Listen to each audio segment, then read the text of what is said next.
Hello! No nii, on aeg jälle teha üks video ja seekord siis ma võtsin jälle täiesti suvaliselt YouTube'ist ühe video, kus siis näidatakse paigaldust. Ja seal on selliseid mitmeid asju, mida ma võiks kommenteerida. See on puhtalt siis ainult minu arvamus, et ilmselgelt on väga palju mitmeid teisi arvamusi ja teisi mõtteid ja teisi tegemisi, aga see siis on konkreetselt see, mida mina siin näen, mis võiks olla teistmoodi, mis võiks olla parem siis.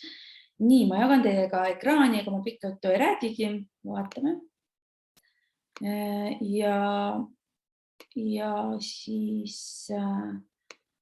vaatame selle üle siis selle. Nii, ühesõnaga, ma vaatan, ma panen selle häälega maha, siis me ei kuule, mida ta räägib. Ja ma panin selle, millegi pärast on mul YouTube soomekeelne. Ma panen selle käima kiiresti siis.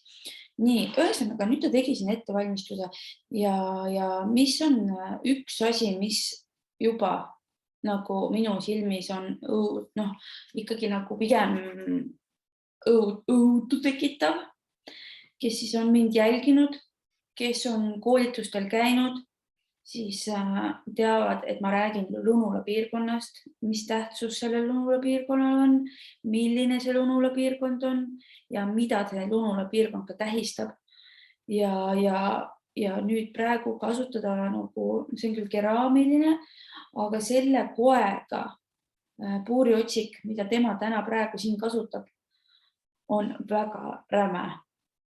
Ja mulle tundub, et tal on pöörded ka suht kiired. Ehk siis kõik, kes kasutavad täna ikkagi keraamilist või karbiidist otsikut nahkade puhastamiseks või nagu küünelplaadi puhastamiseks küünelpalli Lunula piirkonnast.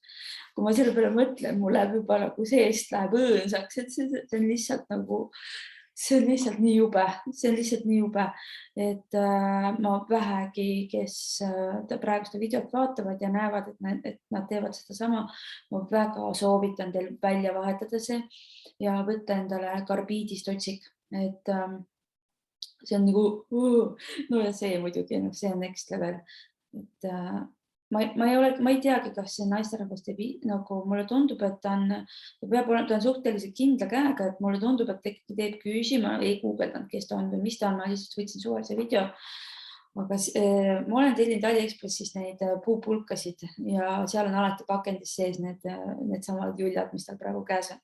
Ja mul kuidagi nagu kangastab, et 90-ndatel oli meil kõigil kodus sellised asjad olemas ja see on nagu nii õhker, et ma tahan nagu uskuda, et meil vist keegi küünetehnikutest ei kasuta seda igapäevatöös. Nii, ja nüüd ta siis hakkab tegema ettevalmistusi šablooni paigalduseks.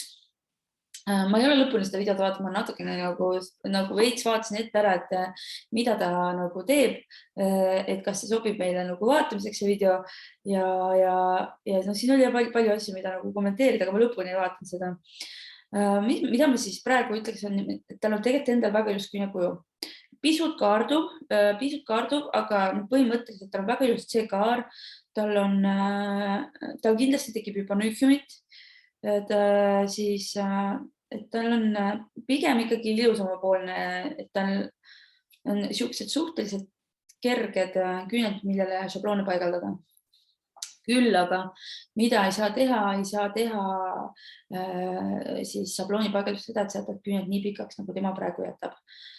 Mida see teeb, on see, et kohe te näete ka, et see küüs, kuna ta on veidike kongus, siis nüüd ongi näha, et see küüs dikteeris tal praegu selle šablooni suuna ära. Ja kuna tema küüned lähevad kongu, siis ta praegu pani šabloonika kõik kongu.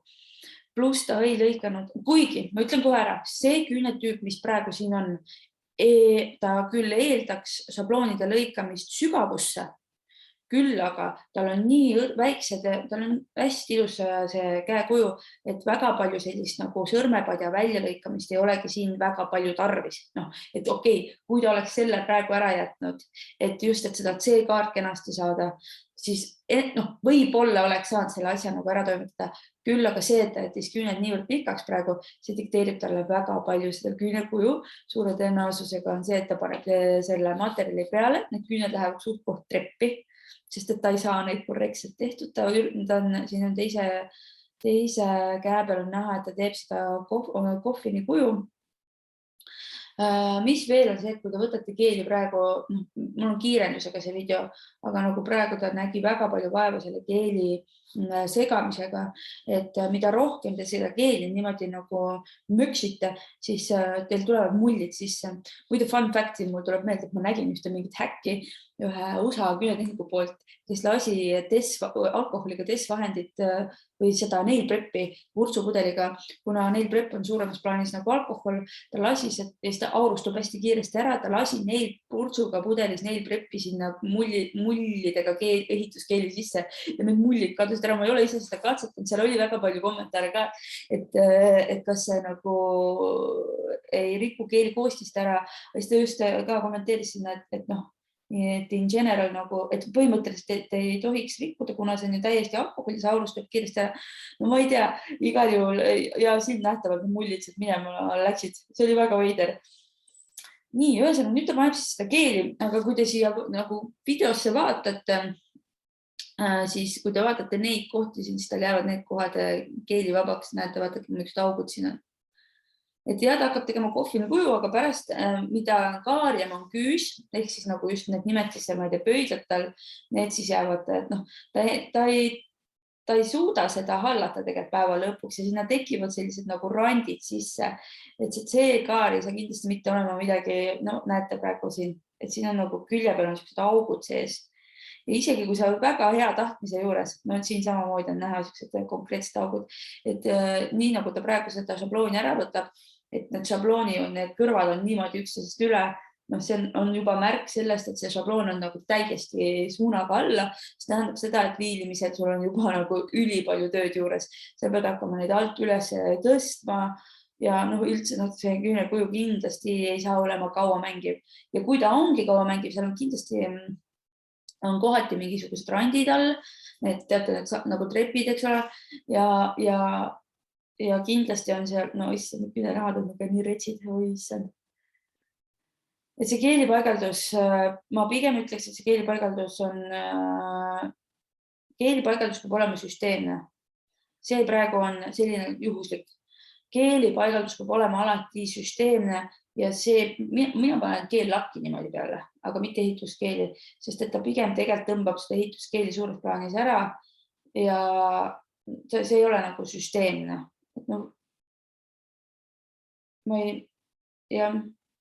Ma saaks paremini, saaks süsteemselt. Ma alati ütlen niimoodi koolitustel kaasa arvatud, et küünetehnika, et me peame olema tehnilised, siin ei ole mitte midagi teha, me peame olema tehnilised. Naistele meeldib teha kõike ja palju ja korraga ja siin tema teebki praegu keeli pealekandmisel ka kõike ja palju ja korraga.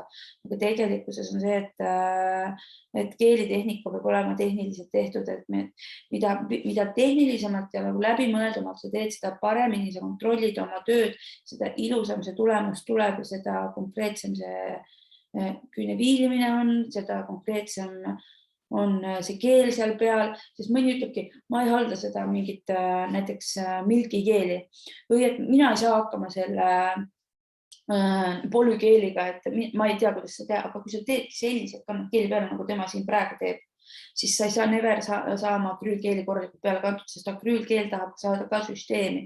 Aga kui sul juba keeli liigutustes ei ole seda süsteemi sees ja sa teed kuidagi randomly seda ära, või sa teed kuidagi suvaliselt seda ära, siis sa ei saa nagu seda akrüülkeeliga pandud.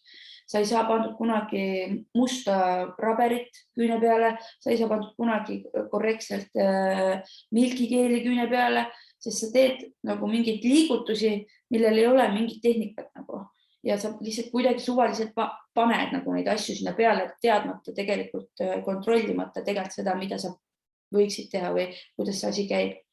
Mu lemmik on see, et tal on rätid peal. Aga okei, ma ütlen ausalt, ma ei tea päris, kas ta tegelikult küünetehnika ei ole, aga nagu liigutused tunduvad ülikindlad, nii et mulle ja pluss, et need šabloonid ja asjad, teab asju, et mulle tundub, et ikkagi, et ju pigem nagu oleks.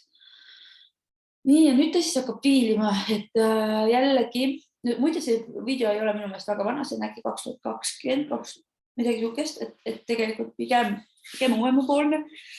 Ja nüüd ta hakkab piilima, siin on näha, et tal on juba need trepid seal sees ja siis ta nüüd hakkab seda kohvinit tegema.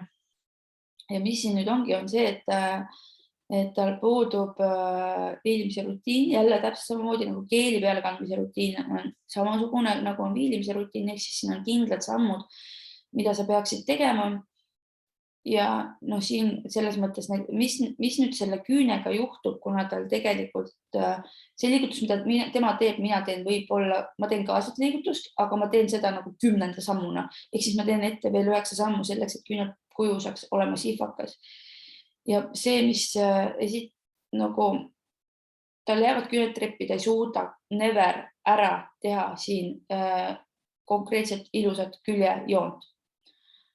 Ta ei suuda siin, need küüned on küll, nad ei ole isegi teekaarega, sest ma räägin, ta ei suuda siin, kuna need šablooni paigaldus oli juba nii valesti, et ta ei suuda seda küljejoont nagu sirgeks teha.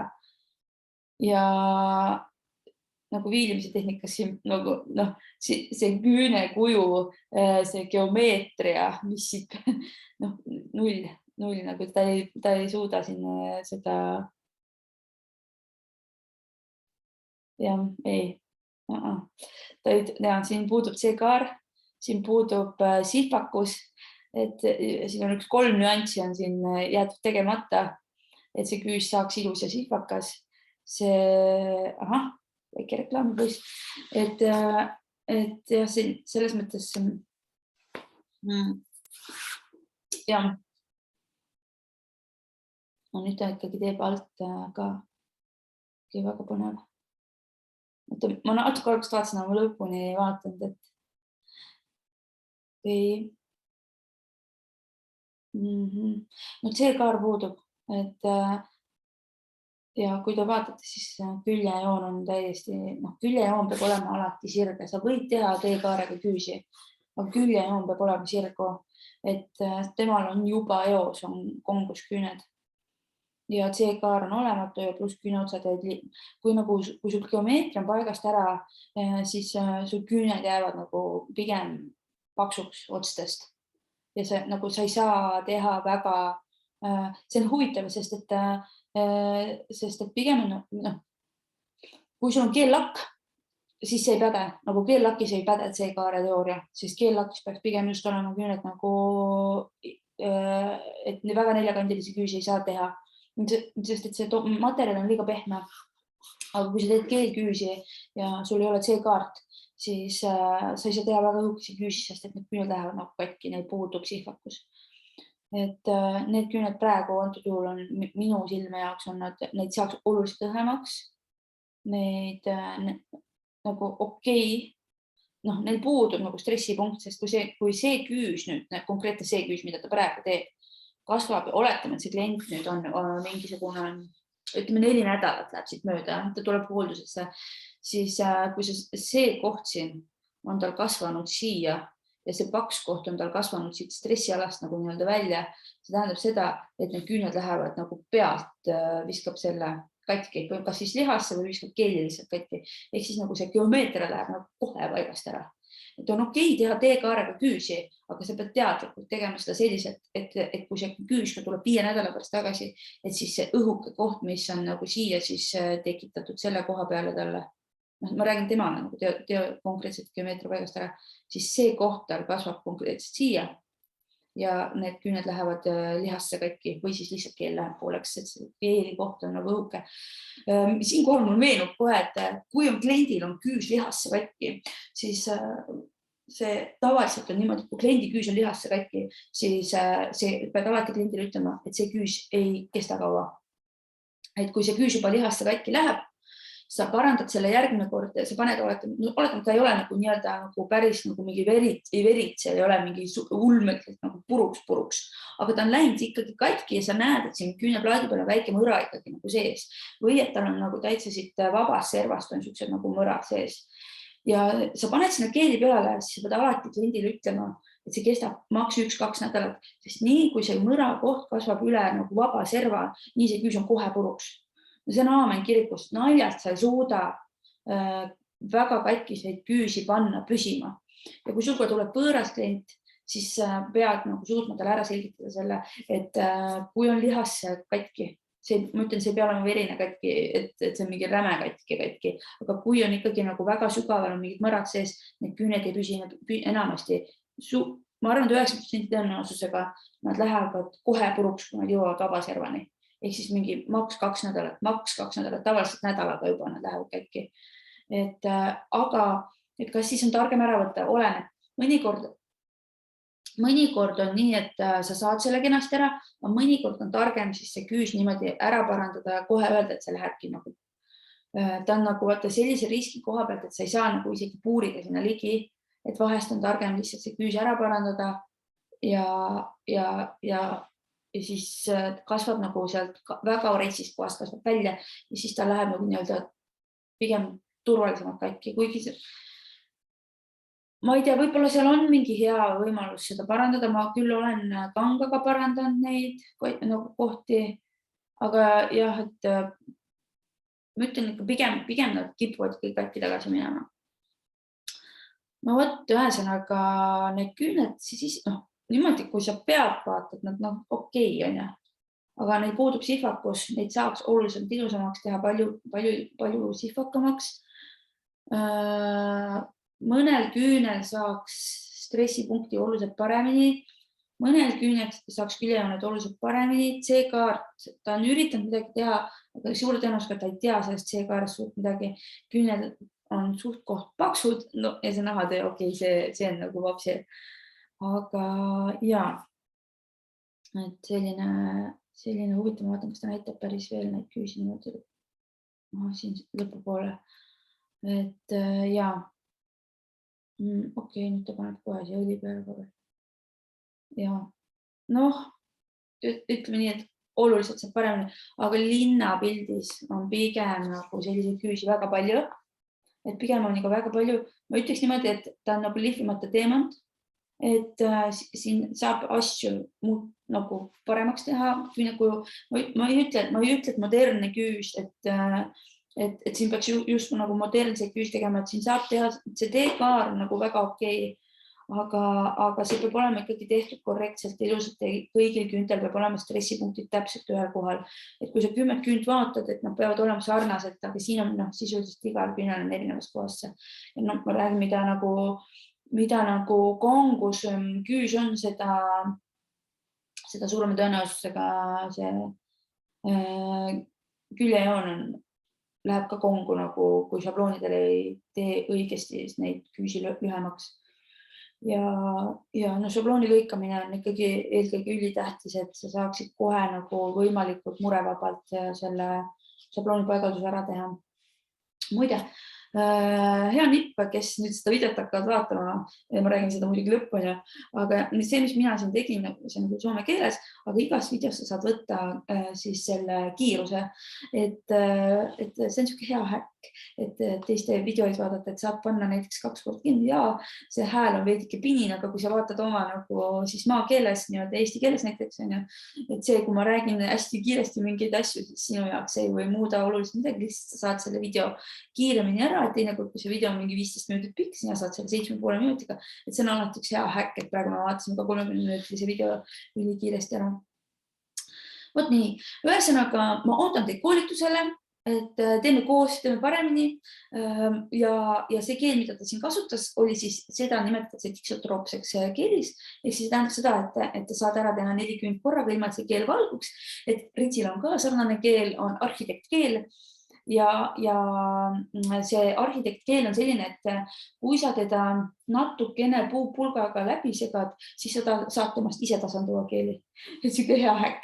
Aga kui sa seda puupulka kasutad, tee hästi rahulikult 1-2 ringi ja üliaeglaselt, slow motioniga nagu üliaeglaselt. Siis ei teki mulle, sest et kui sa nagu kiiresti teed, siis tekivad mullid ja siis see on ebamugav. Aga arhitektkeel annab ilma segamata, saad sa teha selle tulemuse, mis siin oli ja segades saad sa ise tasandada keeli, nii et ülivinge. Aga yes, thanks, et vaatasite ja kohtume jälle järgmises videos ja lahe. Tšau!